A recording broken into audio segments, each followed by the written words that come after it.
नीलू करते हैं खबरों की शुरुआत। सबसे पहले बाढ़ की ही बात करते हैं। वाराणसी में बाढ़ के पानी से गंगा उफना रही है। यहां के प्रसिद्ध घाट, मंदिर, शिवलिंग, नंदी सब कुछ पानी में डूब चुके हैं। हालात का जायजा लिया हमारे संवाददाता उपेंद्र द्विवेदी ने।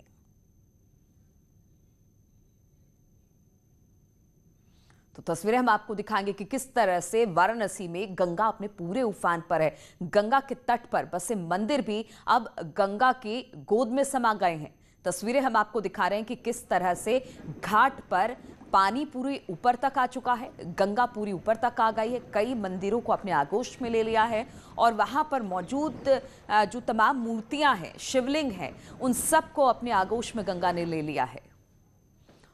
और अब आपको दिखाते हैं उपेंद्र द्विवेदी की ये रिपोर्ट।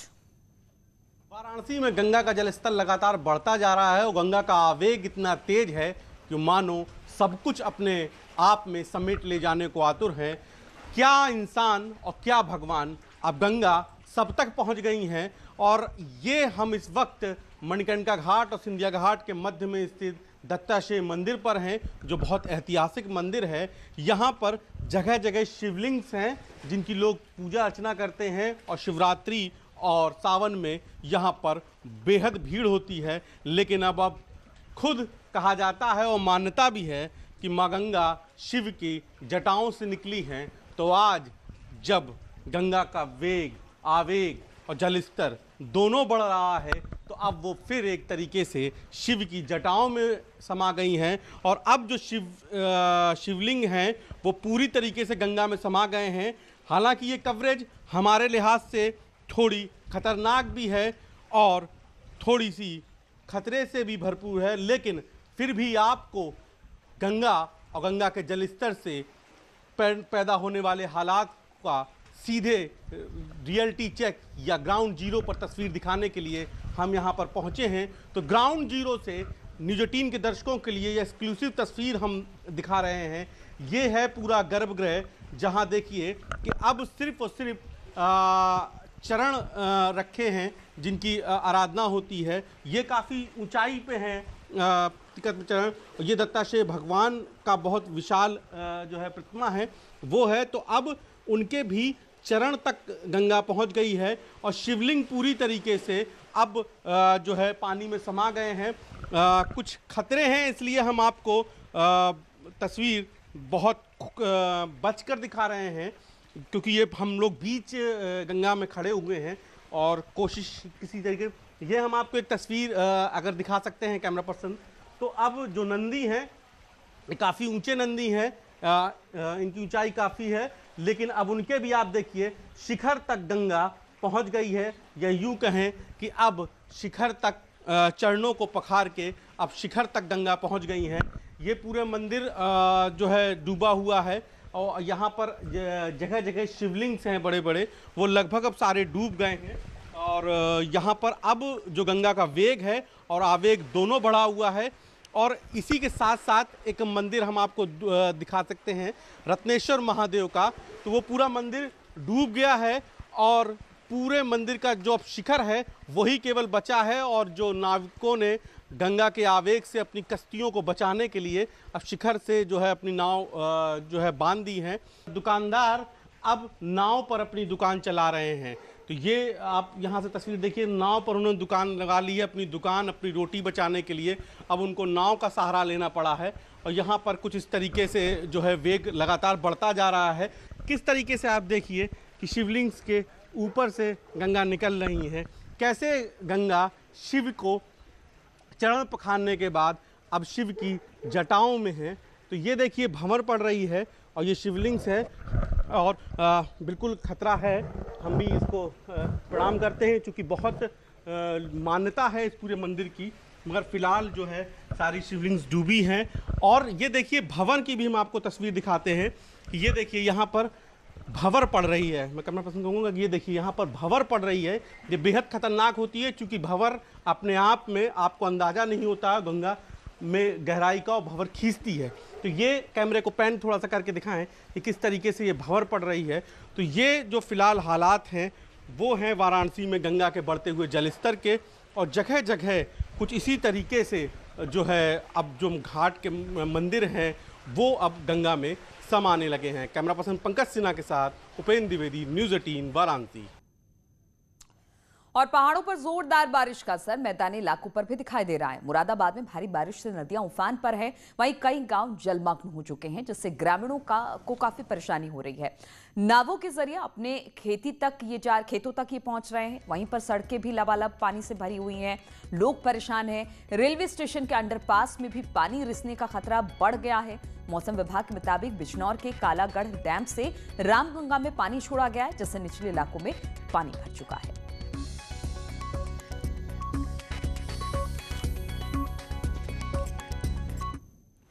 पहाड़ों पर हो रही लगातार बारिश के बाद जो मुरादाबाद के निचले ग्रामीण इलाके हैं वहां बरसात का पानी भरने लगा है। बाढ़ जैसे हालात पैदा हो गए हैं। किसानों की जो फसल धान के खेत में थी वो भी अब डूबने लगी है। ये एक रेलवे स्टेशन है, आप देखेंगे रेलवे स्टेशन पे 24 घंटे में 2 ट्रेनें आती हैं। वो ट्रेनें भी अब जो आएंगी तो उन्हें यहाँ पर यात्री नहीं मिलेंगे। जो स्टेशन के पास का मुख्य सड़क है वो पूरी तरह पानी में डूब चुकी है। तो आसपास के जो इलाके हैं जहाँ से लोग स्टेशन पहुँचते हैं वो सड़कें पूरी तरह डूब चुकी हैं। पीपलसाना यहाँ से लगभग 6 किलोमीटर दूर है और यही रास्ता सीधा उत्तराखंड जाता है। उत्तराखंड रामनगर को भी जोड़ता है ग्रामीण इलाकों से होते हुए। तो यहाँ आप देखेंगे लगातार जो मुख्य सड़क है वो पानी में पूरी तरह डूब चुकी है। और बताया जा रहा है कि जो रामगढ़ कालागढ़ डैम से जो पानी छोड़ा गया है वो कल दोपहर तक और ज़्यादा यहाँ पहुँच जाएगा। जो अभी थोड़ी बहुत लोग अपनी जान पर खेल कर ये सड़क पार कर रहे हैं वो और ज़्यादा स्थिति ख़राब हो सकती है। वीडियो जर्नलिस्ट सागर रस्तोगी के साथ फरीद शमसी, न्यूज़ 18 मुरादाबाद। तो बाढ़ से लोग हलकान हैं, चारों तरफ पानी ही पानी दिखाई दे रहा है। हमारे सहयोगी इस वक्त अनुज गुप्ता उन्नाव से हमारे साथ जुड़ गए हैं। अनुज, क्या हाल है उन्नाव का? वहां पर किस तरह की स्थिति है? बाढ़ और बारिश ने किस तरह से कहर बरपा रखा है? लगता है अनुज से हमारा संपर्क नहीं हो पा रहा है, लेकिन हम लगातार आपको उत्तर प्रदेश की तस्वीरें दिखा रहे हैं। कई ऐसे जिले हैं जो बाढ़ और बारिश से जूझ रहे हैं। फरीद शमसी मुरादाबाद से इस वक्त हमारे साथ जुड़ गए हैं। फरीद, मुरादाबाद का हाल आपने दिखाया, हमने आपकी रिपोर्ट देखी वहां पर कि किस तरह से 2 ट्रेनें आती थी, वो भी इस बाढ़ और बारिश की वजह से बंद हो गई हैं। किस तरह के हालात मुरादाबाद में?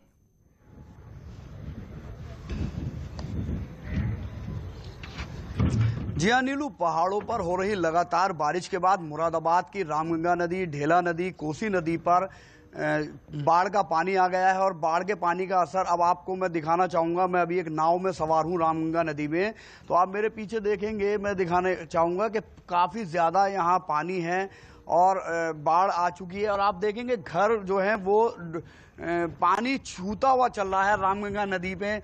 आप देखेंगे सारे मकानों तक पानी पहुंच गया है। अगर इसी तरह पहाड़ पर बारिश होती रही तो ये और ज़्यादा पानी अंदर चला जाएगा। और 2010 में भी इसी तरह की बाढ़ आई थी मुरादाबाद में, लोगों को काफ़ी परेशानी हुई थी।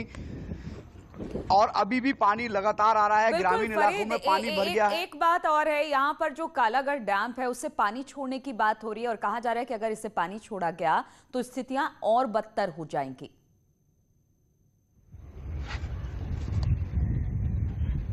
जी हाँ नीलू, बात आपकी सही है। जो पहाड़ों पर बारिश हो रही है वो बिजनौर का जो अफजलगढ़ है वहाँ कालागढ़ डैम पर पानी काफ़ी ज़्यादा जमा हो जाता है, तो उसको पानी को छोड़ते हैं तो वो रामगंगा नदी और ढेला नदी में छोड़ा जाता है। उस पानी को छोड़ने की यहाँ चर्चाएं हैं कि पहाड़ों पर बारिश ज़्यादा है और पानी छोड़ा जाएगा, तो उसकी वजह से यहाँ पर लोग थोड़े घबराए हुए भी हैं। लेकिन अभी कोई ऐसी सूचना है नहीं कि पानी छोड़ा जाएगा। जो छोड़ा गया है वो पानी यहाँ पहुँच चुका है। एक बार मैं आपको और नज़ारा दिखाऊंगा कि अब लोग नाव का इस्तेमाल कर आ और जा रहे हैं और जो आबादी है, शहर की घनी आबादी, वहां तक अब पानी पहुंच चुका है। जी नीलू। चलिए, अनुज भी हमारे साथ उन्नाव से जुड़ गए हैं। अनुज, आपके पीछे हम देख रहे हैं कि नदियां और उसका पानी किस तरह से घरों में घुस रहा है, लोग परेशान हैं, हालात क्या कह रहे हैं?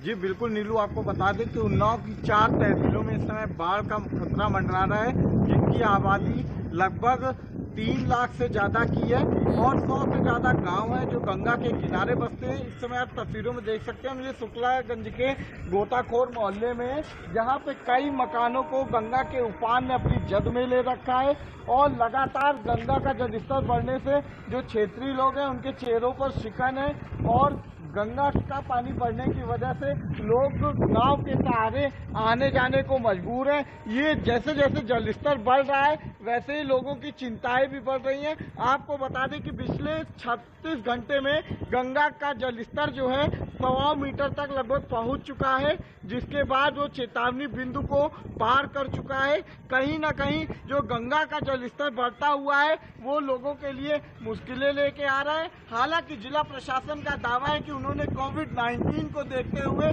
47 से ज्यादा बाढ़ राहत केंद्र अस्थायी तौर पर रहने के लिए लोगों की व्यवस्था की है और कहीं किसी को अनुज, प्रशासन तो दावा कर रहा है लेकिन लोग इस दावे को खारिज कर दे रहे हैं। वहां पर ग्राउंड जीरो से क्या रिपोर्ट है? लोग प्रशासन के जो इंतजामात हैं उसको वो लोगों को मिल पा रहा है?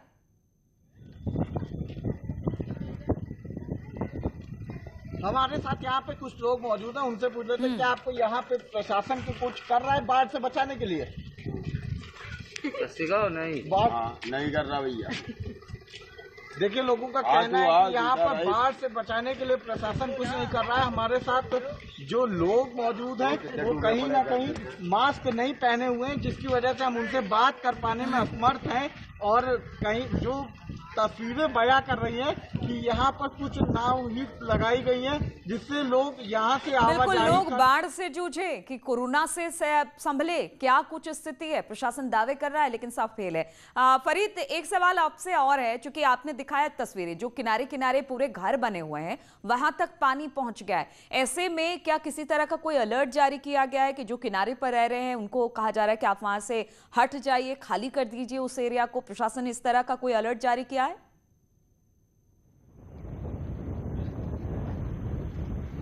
जी हाँ नीलू, इस बार हर साल जब बारिश होती है पानी बढ़ता है तो नदी किनारे जो आबादी है जिला प्रशासन वहां मुनादी कराता है, लाउड स्पीकर से धार्मिक स्थलों से अनाउंसमेंट कराता है कि आप लोग किनारे वाले घर खाली कर दीजिए। लेकिन इस बार जिला प्रशासन ये लापरवाही कर रहा है। अभी तक जो मैंने यहाँ लोगों से बात की है किसी तरह का कोई अलर्ट जारी नहीं किया गया है, न ही लोगों को समझाया गया है। अगर रात में पानी बढ़ जाता है जैसे पहले भी हुआ है तो भगदड़ जैसी स्थिति उत्पन्न हो जाती है और लोगों को परेशानी होती है। तो जिला प्रशासन को अगर ऐसा कहीं पानी छोड़ने की संभावना है तो लोगों को अलर्ट करना बहुत जरूरी है। जी नीलू, चलिए अनुज के पास एक बार फिर से चलते हैं। अनुज, आपके साथ हम देख रहे हैं कुछ लोग आपके साथ जुड़ गए हैं। लोगों की परेशानी उन्हीं से पूछेगी, किस तरह की परेशानी इस बाढ़ की वजह से उनको हो रही है?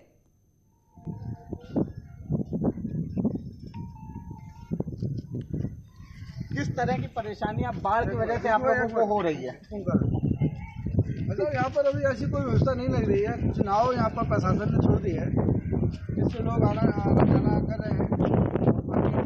व्यवस्था नहीं है कि लोग रहते हैं वहाँ पर वो आके टेंट लगा लें या किसी तरीके से अपने वो उस घर से निकल के दूसरी जगह शिफ्ट हो जाए। रात में आने जाने के लिए कैसे परेशान? रात में भी सर ऐसा कोई भी व्यवस्था नहीं है। नाव का ही रास्ता है, खाली कोई लाइट वाइट भी नहीं है यहाँ पर।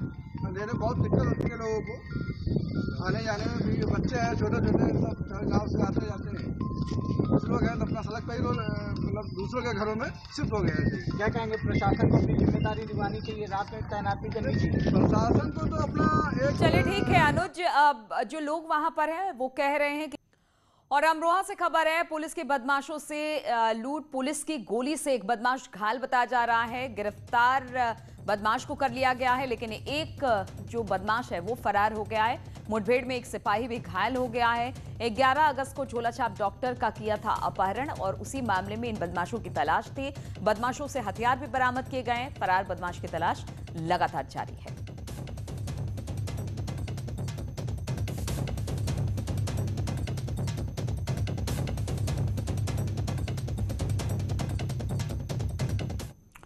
और 25,000 का इनामी बदमाश गिरफ्तार कर लिया गया है। चंदौली से 25,000 के इनामी बदमाश को पुलिस ने गिरफ्तार किया है। दबिश के दौरान मुठभेड़ हुई।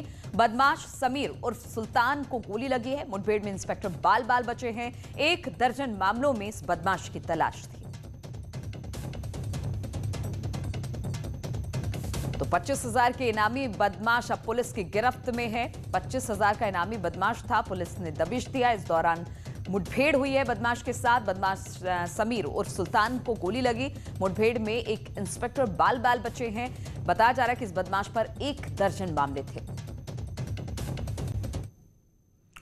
और आगरा से बड़ी खबर है, यमुना एक्सप्रेसवे पर कार लूट ली गई। इस कार लूट की घटना को यमुना एक्सप्रेसवे पर अंजाम दिया गया।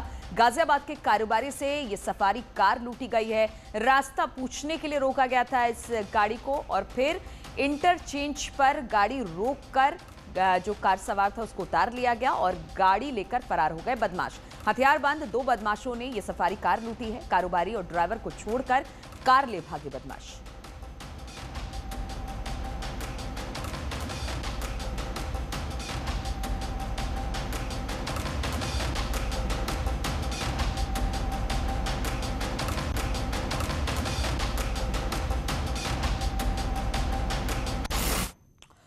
और अमरोहा से बड़ी खबर है, यहां पर घर में सो रहे युवक को अज्ञात बदमाशों ने गोली मार दी है। युवक को गोली मारकर बदमाश मौके से फरार हो गए। बदमाशों की गोली से घायल युवक की उपचार के दौरान मौत हो गई है। पुलिस मामले की छानबीन में जुट गई है। हसनपुर कोतवाली क्षेत्र के गांव 52 खेड़ी का ये पूरा मामला है, जहां पर घर में सोते हुए एक युवक पर बदमाशों ने गोली चलाई। जब तक उसे अस्पताल ले जाया गया तब तक उसने दम तोड़ दिया।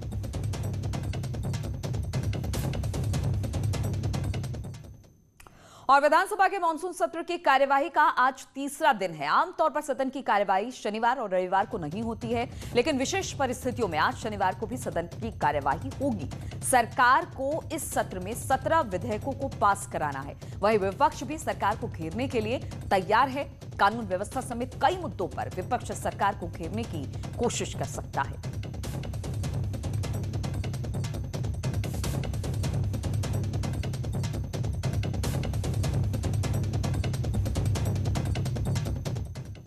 और पूरे देश में आज गणेश चतुर्थी मनाई जा रही है। इस चतुर्थी को बहुत ही खास योग बन रहा है। इस चतुर्थी को ऐसा योग है कि कहा जाता है कि 126 साल बाद ये योग बना है।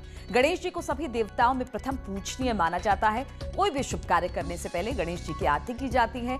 गणेश चतुर्थी पर लोग गणेश जी को अपने घर लेकर आते हैं और 11वें दिन धूमधाम के साथ उन्हें विसर्जित कर दिया जाता है। इस वर्ष गणेश चतुर्थी ऐसे समय में मनाई जा रही है जब सूर्य सिंह राशि में और मंगल मेष राशि में है। सूर्य और मंगल का ये संयोग 126 साल बाद बन रहा है। गणेश चतुर्थी पर हर साल जगह जगह झांकी पंडाल सजाए जाते हैं और प्रतिमाएं स्थापित की जाती हैं, लेकिन इस वर्ष कोरोना के चलते गणेश जी की झांकियां लगाना प्रतिबंधित है।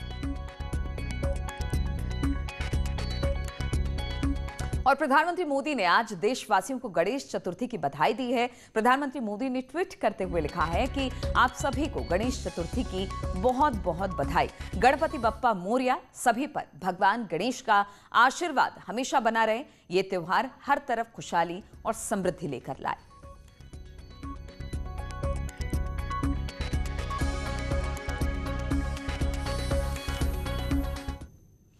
और कोरोना काल में इस बार पंडालों में भगवान गणेश नहीं विराजेंगे, इसलिए मूर्ति बाजार में छोटे आकार वाली सजाई जा रही हैं, बेची जा रही हैं।